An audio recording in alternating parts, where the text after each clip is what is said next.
Greetings, everyone. Welcome back to Evil Dojo Raylib game development.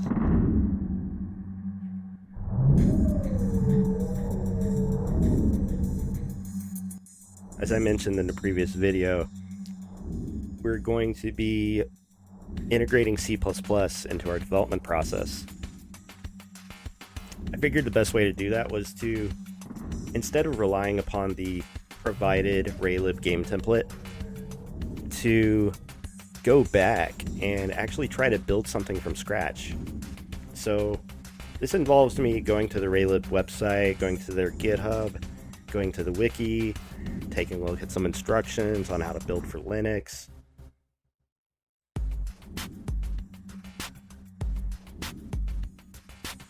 It involves building raylib from scratch, installing it on your system, setting up a new folder with a single .cpp source file and a makefile. And at that point, sky is the absolute limit. As you can see, we have just built raylib. We're running one of the demos now to make sure that it works. Understanding that all of the examples have built, and that this particular example, which is a nice one, happens to actually work. We are now going around just trying out different things. Everything is running at super uncapped FPS. So this is the source code for that one first demo. It's very, very straightforward. This one's very nice. It's only one source file.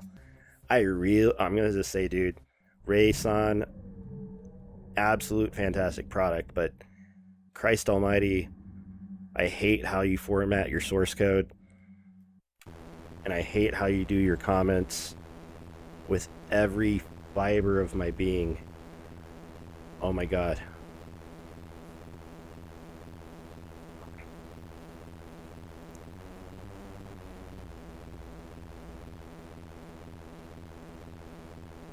All right. Now we're making a new directory. We're gonna slow down. We're gonna get back to 1x. All right, we are making a new folder, raylib test.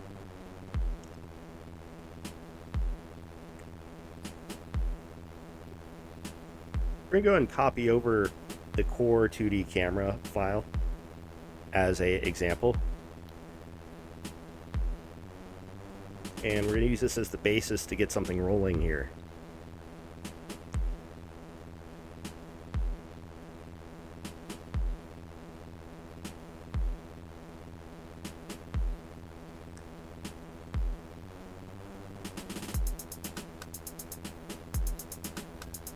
Alright, so now we're trying out the compile command, which is cc source file name, then we're -l linking raylib, -l linking gl, -l linking math, -l linking pthread, -l linking dl, -l linking rt, and -l linking x11.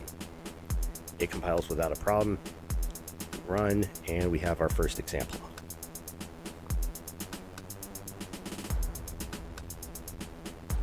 So now that we have the command to compile it, we need to dump that baby into a makefile.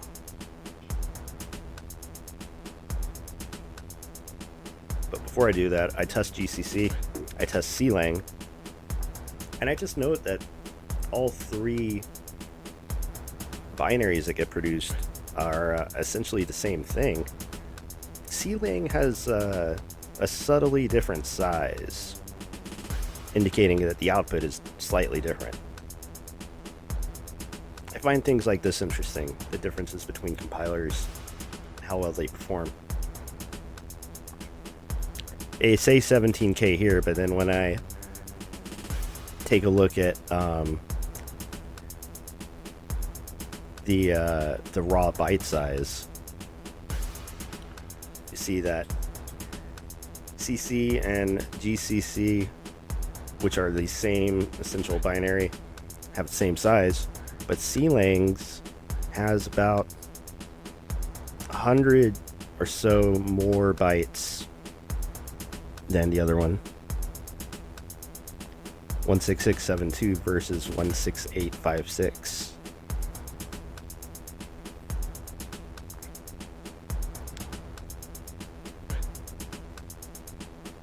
And then taking a look at CC, GCC, you see there's no difference. But then CC and CLang, ports that they do differ naturally.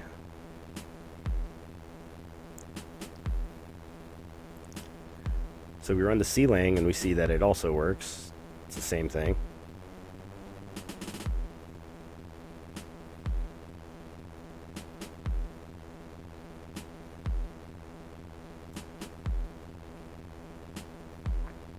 Go and clean up our folder. And now it's time to write a makefile. So we had the previous command to compile, and one of the first things that I always do at the beginning of the makefile is define the compiler. Because generally speaking, for my use cases, I'm almost always going to be using the same compiler in the makefile itself for all the other files that I might be compiling.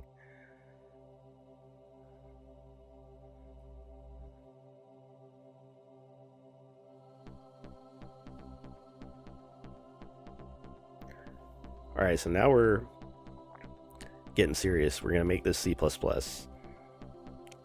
So first we need to define just the core rule for the binary that we're actually creating, which is entirely centered around the C++ file. I end up fiddling around here where I realize where the link flags need to go, but essentially what ends up happening is you can compile main.cpp as an object file without linking anything first, and then when you actually create your binary, that's when you need to link everything.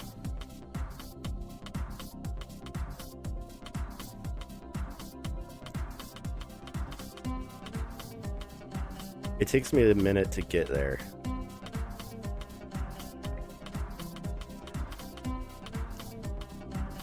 But I do get there.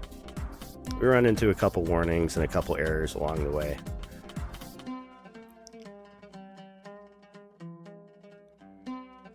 I get it a little bit backwards here at the moment.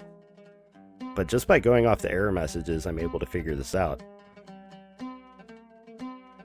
Alright, now that we're... So let's read this makefile because this is pretty much what we needed.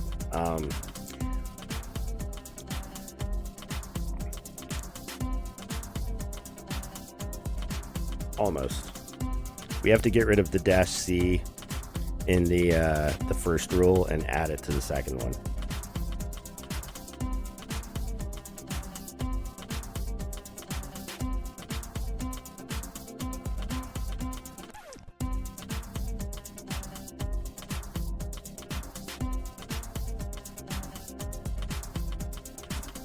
Yeah, see, I realized.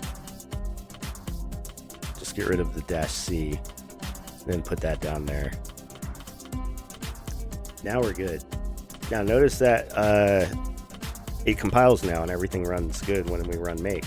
So we're gravy. So our stuff builds. We're make clean. We make again to verify. It's all good. We're swimming. So what comes next? Time to actually clean up the source file. I'm just astounded at it actually working. That's why I do it so many times. I think, okay, this is the makefile.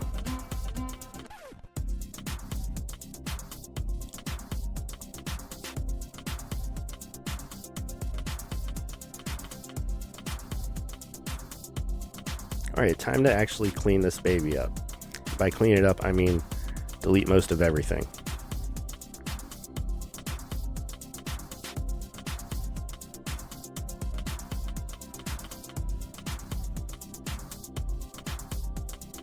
I think about it.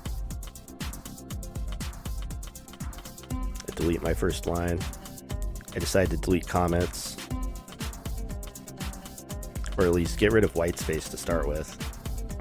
Usually I run through a whole file doing stuff like this whenever I'm cleaning up for the first time to get the initial structure, because like you see that tab shit right there on fucking line 77 to 85.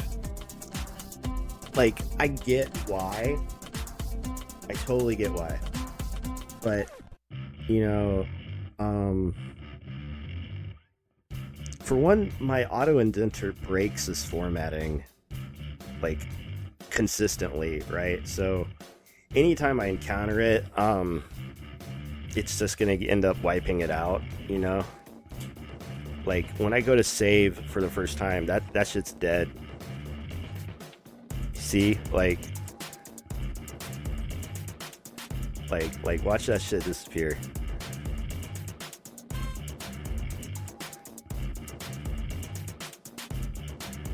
Alright, colon, W, and that shit is gone.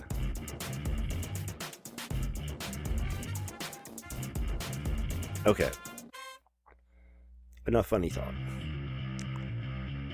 We're still cleaning stuff up because we want to whittle this down to a very small source file. We want to have an inception point for a lot of future games. Not just for me, but for other people. Being able to dive in quickly is very important, and raylib does a good job of a lot of things, but I want to make this process even faster.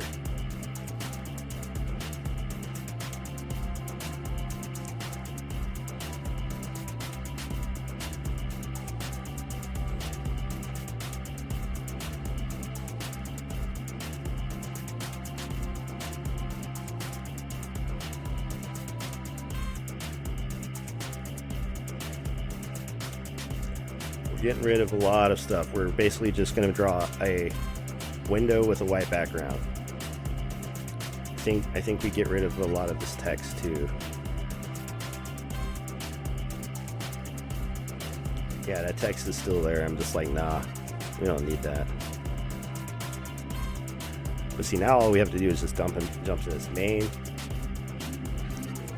Get rid of a lot of the commented out stuff. We don't need any of that shit. We don't need any of this shit.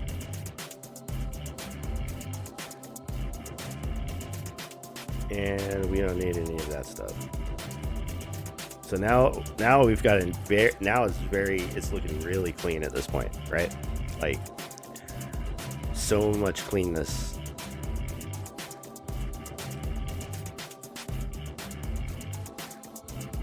When you want to get to a starting point, this is the starting point. Everything is possible from here. We have C++ integration, we have window, we have drawing, we have everything we need to do pure code games at this point on.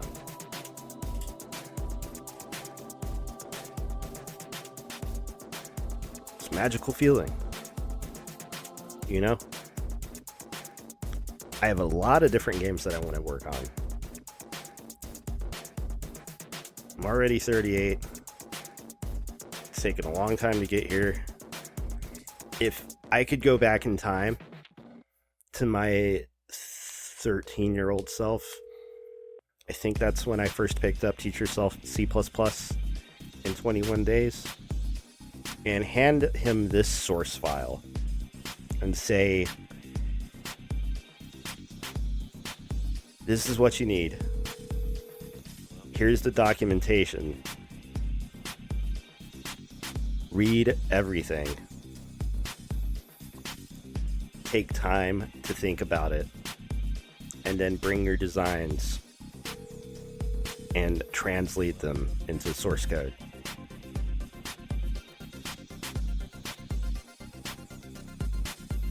Something to this effect, right? Like, it's so nice.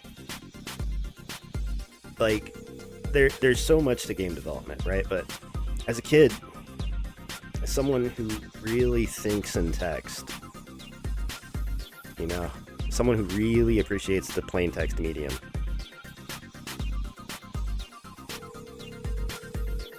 this is so nice. Being able to just start doing shit right away. You don't even have to be doing much, right? Like, maybe a lot of people want to use the mouse. Maybe a lot of people want all of these different higher level toolkits, all these pre-generated assets, these environments that are already built and handled for you. I mean, to a degree, there is a lot built and handled for me here, but it's different. That's all I can say, is that being able to work in pure code is such a joy and a pleasure. I can see no other viable way to go about this. Like, there is no other better way to make a game than to try and make it the cleanest, most stripped down version of itself, so that you're essentially constructing its raw essence.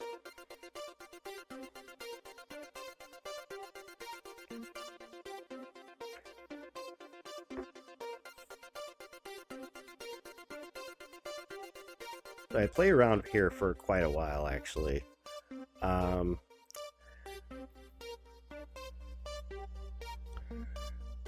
Oh, no, this is what I do to start with. So actually, one thing that I do want to get rolling here, and it takes me a minute to figure this out.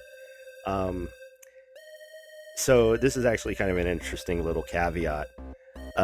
So you see shell return 139 is because the game is crashing whenever I try to run it. So why is it crashing? It's crashing, and I discover this through trial and error, that you cannot call load render texture before init window. You have to call init window first before you can call load render texture. It takes me a while to figure this out.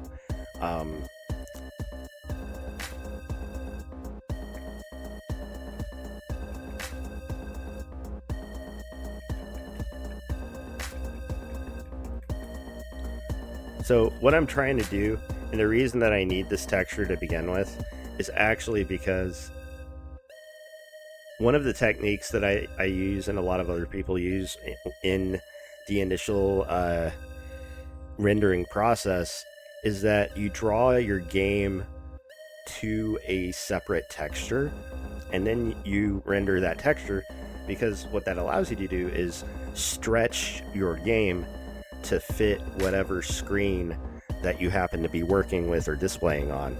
Because everyone's got a different monitor, right? Everyone's got different dimensions. Everyone's got different sizes. Some people play in windowed, some people play in full screen.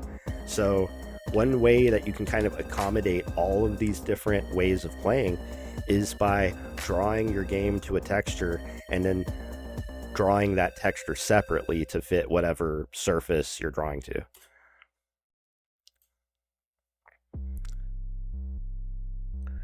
So I take a look back in the template gameplay file, trying to find a hint for what's going on. Now, naturally, me talking to you, the viewer, audience member, I've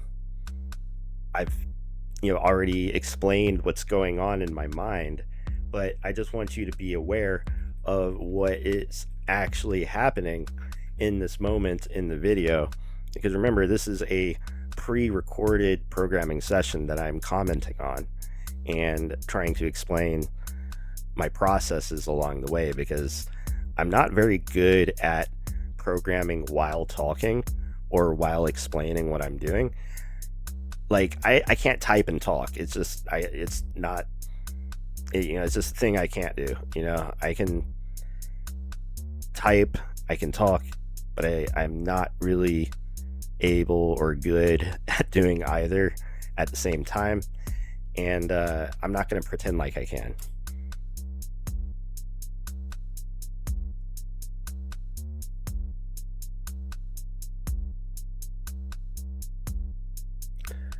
Okay, so we get back draw texture rect because I'm still thinking, is it a problem with the name? Is the word texture a shared or sacred variable or keyword? I'm like, what am I missing here? I pull over screen rect. I eventually think, oh, maybe they need to be global variables.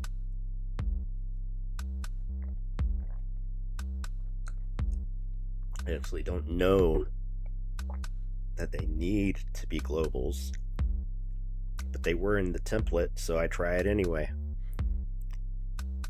In a moment, anyway.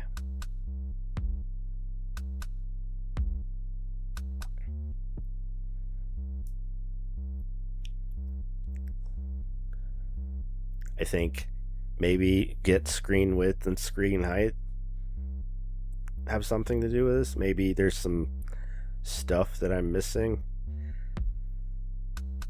I realize, oh, I need the camera.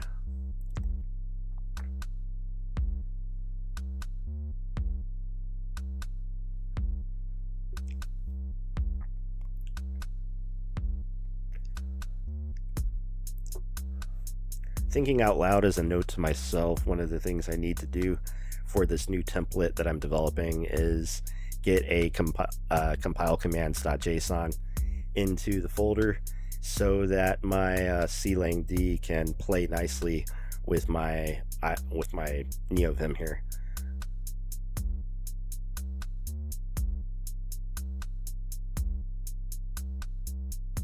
I'm gonna need to take a annotation break here to take my grandma's dog out the potty.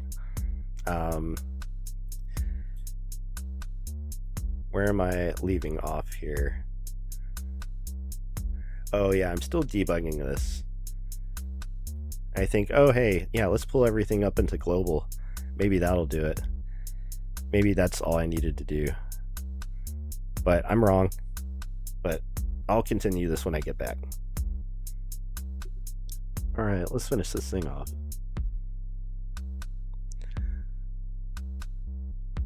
I moved the camera up, commented out, decided I need to strip everything down.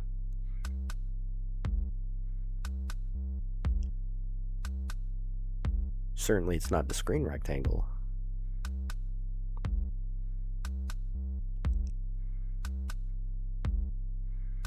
Commenting out the texture though. Note that. Called a load render texture, huh? It was specifically that function call.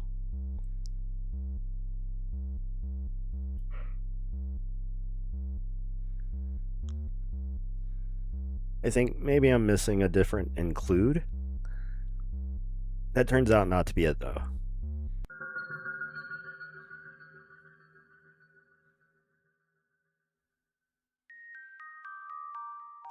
Go and just reset the title of the window while we're at it.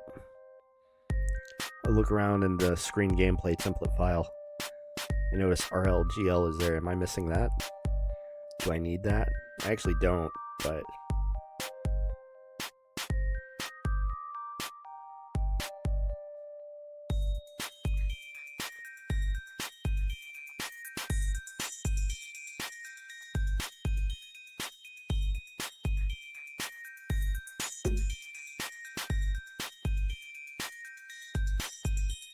commenting things out, trying to strip things down.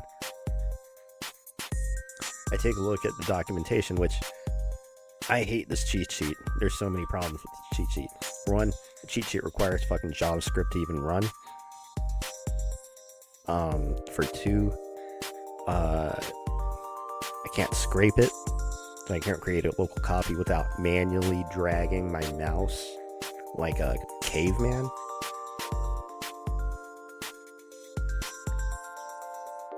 Hold on.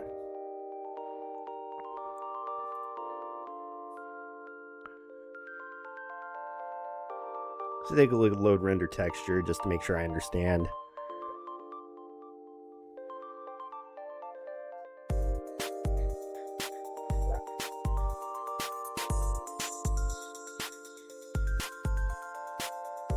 Look around to see if there's anything I'm missing or anything about my assumptions that is being violated.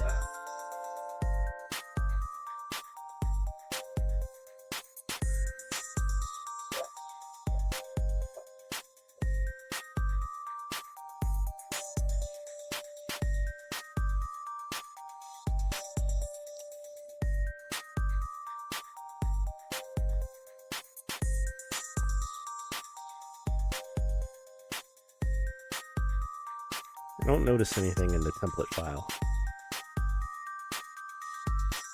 but I play around to see if, is it render texture? Is it not render texture 2D?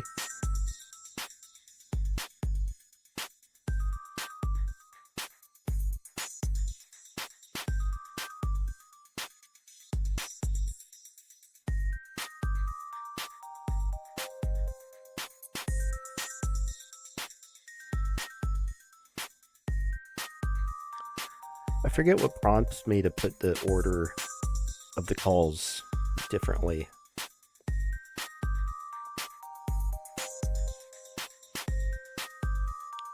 But I get to a point where I swap around the lines, and this actually fixes my problem.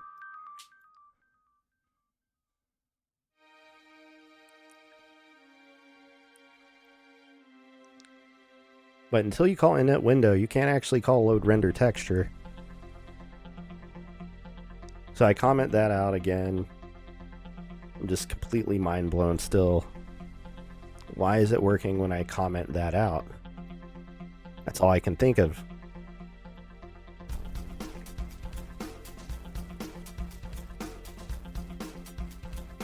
I take a look at the game or the raylib game template main source file, which is raylib_game.c.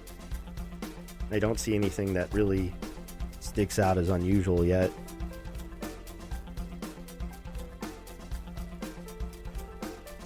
I ask myself, why is calling load render texture failing?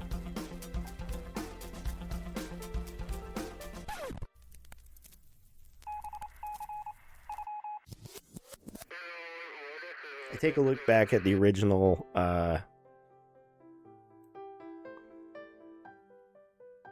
actually I look for a texture example that I can use.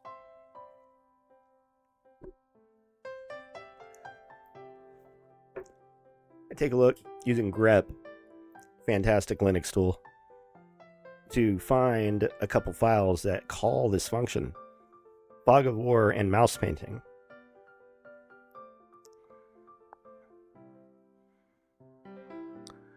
I take a look at textures, mouse painting, and I notice init window is called right away,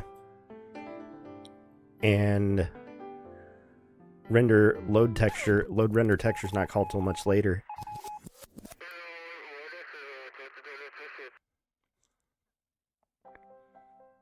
And they're using the begin texture mode target, which allows you to draw to a texture, which is useful with that technique I was talking about earlier. libstl has something similar about texture streaming access, or you can set like the render mode essentially. I changed the name to target thinking that it was like a special reserve word, but target also more clearly defines what it is. You should really rename it to target texture, because that's actually what it is. I still haven't figured out at this point that the order needs to go differently. But you see how I just swapped it around there?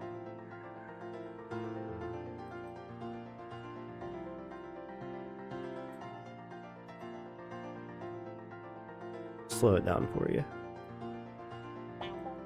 So init window is currently on line 18.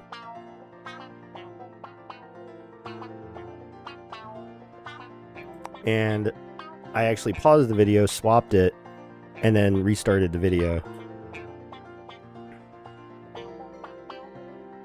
So at this point, things are fixed.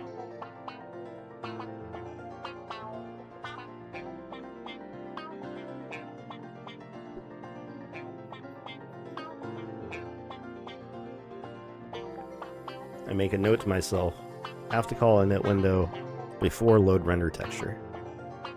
This was the big thing that I learned during this whole process. Like, even more than stripping down one of the example files. This was a huge win towards doing this from scratch. Being able to render a whole game that like fits in enough lines that fit on your screen, it's kind of amazing. I'm telling you, sky's the limit.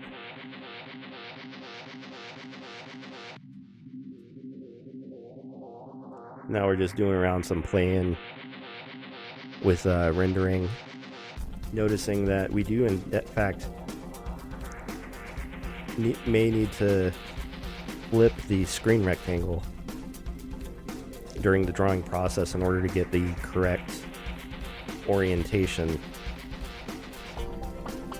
for where we want things to actually appear.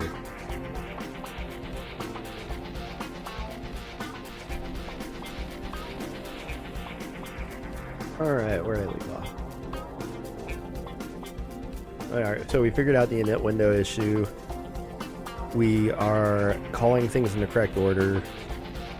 We can now set up a 2D environment. We've got a single red rectangle drawing on a gray background.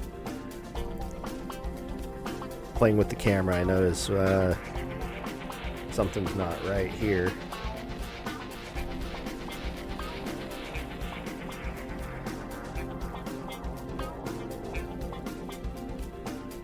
I set up some camera variables.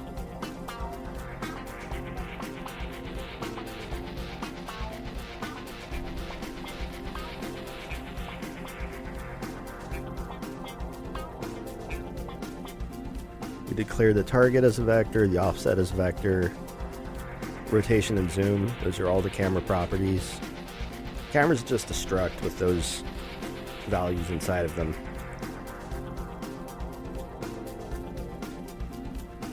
So the offset for the camera is now halfway to the center of the screen. So when we draw our rectangle at 0, 0, it appears at the center.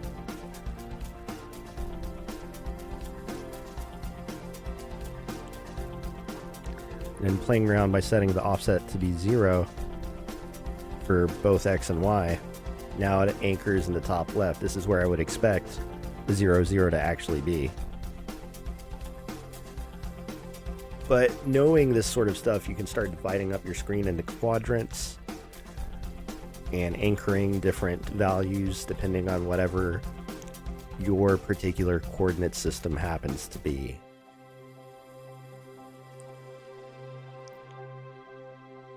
So if key pressed space, or actually left, we're not going to do camera, but rather we're going to move the camera.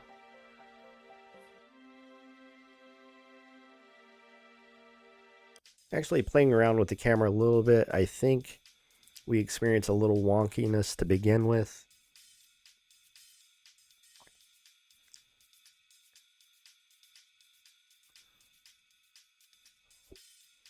For one reason or another, the camera doesn't seem to be responding.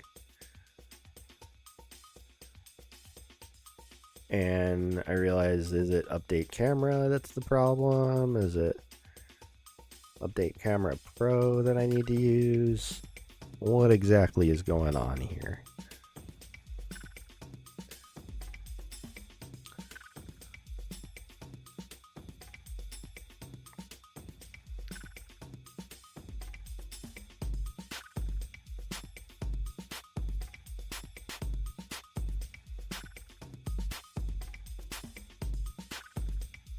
Trying to just finagle values into the update camera function and failing. It's like, do I need a camera mode declared?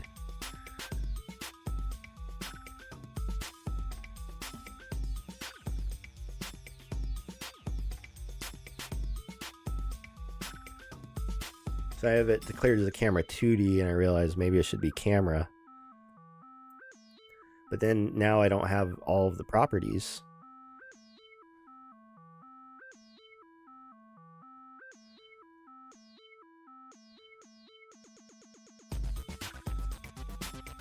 How do I access everything?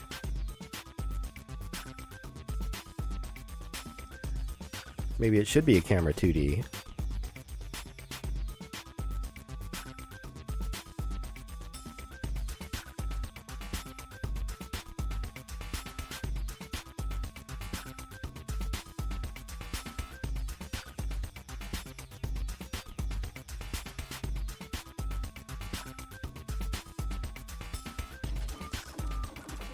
Let's start from the beginning again.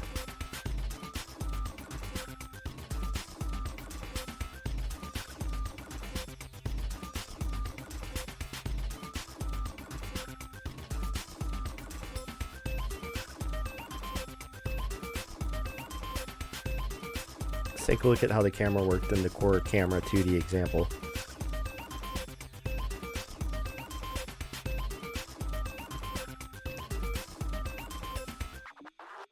So here they have a camera 2D.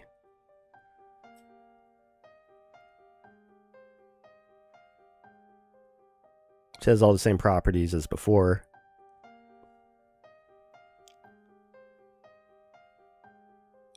So I put the things back in there. Make that a camera 2D.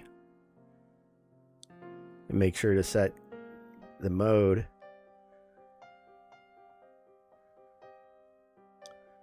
I put those variables back in there. Still not quite sure what the fuck.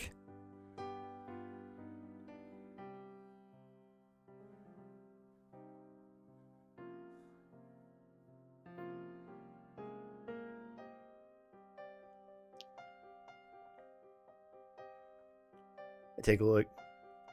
They use is key down and is key pressed, which are technically two different keyboard events.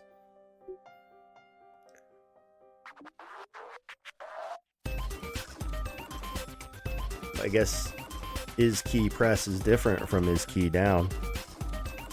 So now we can actually move. And when I realized, actually, what did I change there that fixed it?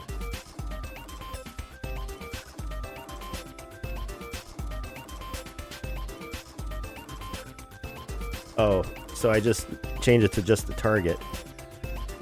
So by updating the target,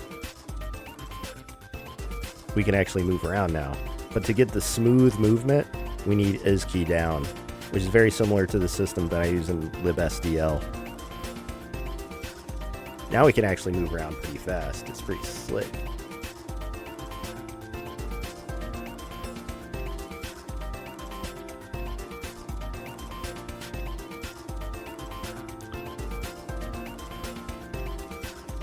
This is exactly what we want.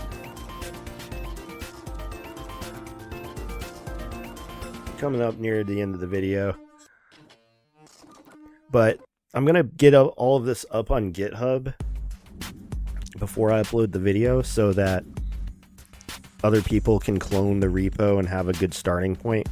Because with just this makefile and just this main.cpp and with raylib installed, we can now make anything that we want.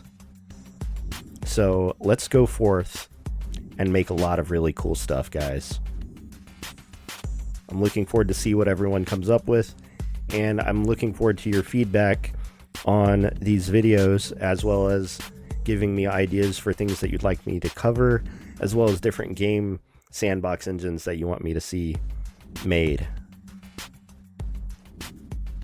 You can reach out to me, of course, on @EvilDojo666 here on YouTube, as well as on Twitch and on Twitter/X.